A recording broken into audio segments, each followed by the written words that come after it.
Tragedi pembunuhan kejam seorang kanak-kanak yang bernama Nurin Jazlin Jazimi berumur 8 tahun. Ia bermula selepas menerima laporan kehilangan kanak-kanak ketika keluar ke pasar malam berhampiran rumahnya di Seksyen 1, Wangsa Maju.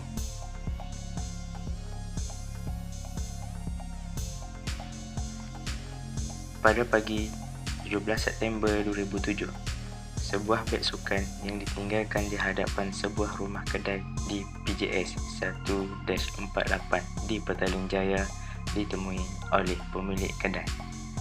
Beg yang mengandungi badan kanak-kanak tanpa seurat benang dan dibiarkan dalam keadaan bogel.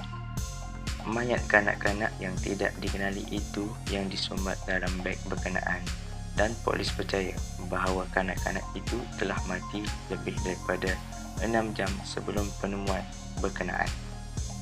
Lebih menyayat hati, terdapat timu dan terung ditemui disumbat dalam kemaluan kanak-kanak itu yang juga telah menyebabkan rektumnya pecah.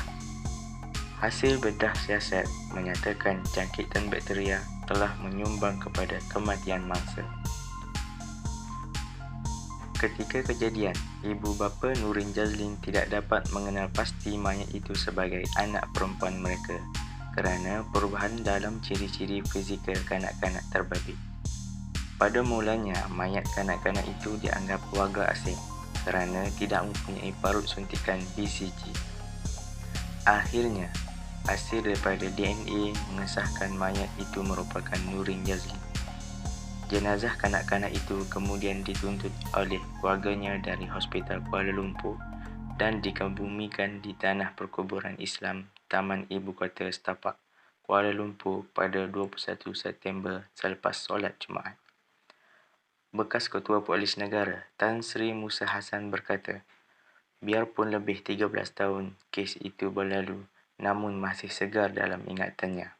Kisah tragis kanak-kanak malang itu dibunuh.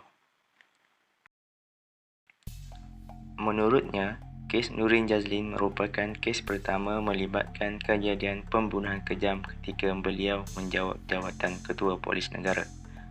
Pihak polis telah berusaha sedaya upaya mengesan pembunuh yang terlibat melalui hasil rakaman kamera litar tertutup CCTV kejiranan setempat di lokasi tempat tinggal kanak-kanak itu, namun tidak mendapat gambaran yang jelas kerana rakaman itu kabur.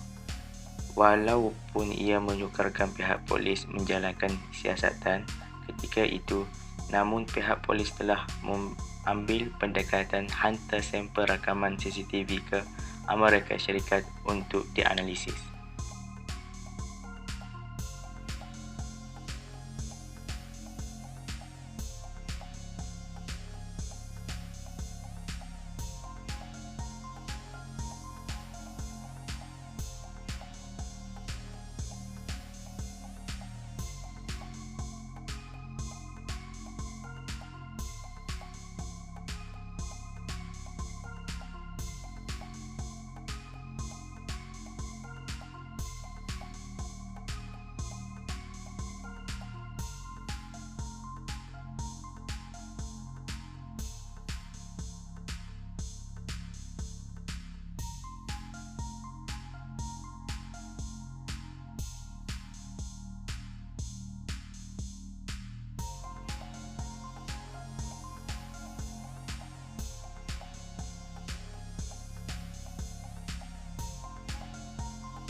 Walau bagaimanapun, pihak polis berjaya menahan antara 3 hingga 4 orang yang disyaki terlibat.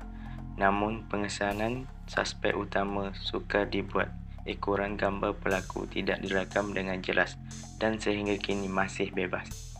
Pihak polis telah menjalankan siasatan secara menyeluruh dengan menemubual keluarga dan siasat latar belakang keluarga Nurin Jazlin serta orang di sekeliling kanak-kanak itu. Apa yang peroleh daripada hasil siasatan dijalankan terhadap kes ini, motif kematian mangsa adalah disebabkan pelaku merupakan seorang pedofilia. Oleh kerana si pelaku tidak mahu perkara terbabit diketahui, maka dia dipercayai mengambil keputusan menyumbat mayat kanak-kanak itu di dalam beg dan membuang mayat itu di dalam kawasan lain. Pihak polis juga turut jalankan pemeriksaan di kawasan tempat tinggal Nurin Jazlin, dan sewaktu pemeriksaan dibuat, pihak polis tidak mengesan bahawa ada golongan pedofilia itu di kawasan itu, dan syak ia dilakukan bukan penghuni di kawasan itu, namun oleh orang luar. Sementara itu, bekas Timbalan Ketua Polis Selangor, Datuk Arjunaidi Muhammad berkata, ketika kes itu berlaku, beliau baru sahaja mengambil alih tugas sebagai Ketua Polis Daerah Petaling Jaya pada tahun 2007. Menurut Arjunaidi, kes berkenaan sehingga kini tidak pernah ditutup selagi tiada sebarang tangkapan dibuat ke atas suspek utama. Kita masih berusaha kerana pelakunya belum dihadapkan. Polis masih berusaha kerana pelakunya belum dihadapkan ke muka pengadilan. Menurutnya lagi, sebarang kes jenayah terutamanya kes umpama ini tidak akan ditutup sehinggalah ia selesai sepenuhnya. Selepas 13 tahun berlalu, Jazimin merasakan kes itu kian dilupakan. Namun dia mendapat harapan baharu apabila seorang pemimpin negara sedia untuk membantu maklumat terkini dan berhubung dengan pihak berkuasa. Bagaimanapun, sekali lagi bapa kepada 5 anak termasuk arwah itu dihimpit dengan perasaan kecewa kerana sehingga kini perkabaran mengenai perkara ini masih belum diutamakan.